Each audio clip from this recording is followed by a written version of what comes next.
கடன் பிரச்சனை இருக்கலாம், ஏதோ ஒரு பிரச்சனைகள் ஜாஸ்தியாக இருக்கலாம். எல்லா வழிபாடும் எல்லாருக்கும் முதல்ல செட் ஆகாது. என்னன்னா நான் வாராகி எடுத்து கும்பிட்டா சரியாயிடும், காளி எடுத்து கும்பிட்டா சரியாயிடும். அதாவது உக்ர தேவதை பிரச்சனை ரெண்டும் அப்படியே மேட்ச் பண்ணிடலாம் அப்படின்னு. எல்லா வழிபாடும் எல்லாருக்கும் முதல்ல செட் ஆகாது. அதாவது இயற்கையில் உக்ரதேவ வழிபாடு இப்போ நம்ம பண்ணணும்னு ஆசை. நம்ம வாழ்க்கையில் சில பிரச்சனைகள் வரலாம். அதாவது நமக்கு வந்து ஒரு கடன் பிரச்சனை இருக்கலாம், ஏதோ ஒரு பிரச்சனைகள் ஜாஸ்தியாக இருக்கலாம்.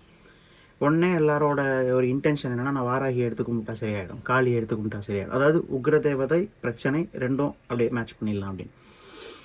அதாவது வழிபாடுங்கிறதே வந்து மோர் அண்ட் மோர் வந்து உங்களோட இயற்கை தன்மையோட ஒற்றுப்போன ஒரு விஷயமா இருக்கணும்.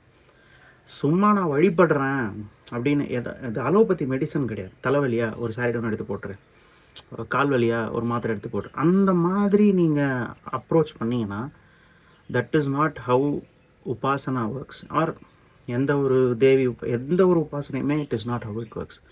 உங்களோட இயற்கை தன்மையோடு ஒத்துப்போம். அதனால தான் பல பேருக்கு நான் எவ்வளோ கும்பிடுறேன் பண்ணுறேன், ஆனால் அதோட பலன் வர மாட்டேங்குது. எனக்கு தான் மேலும் பிரச்சனை வருதுன்னு நினைக்கிறேன்.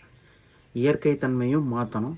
அப்போ அதுக்கு ஒத்து போகிற விஷயங்களை செஞ்சால் தான் நமக்கு ஒரு நல்ல பெனிஃபிட்ஸ் வரும்.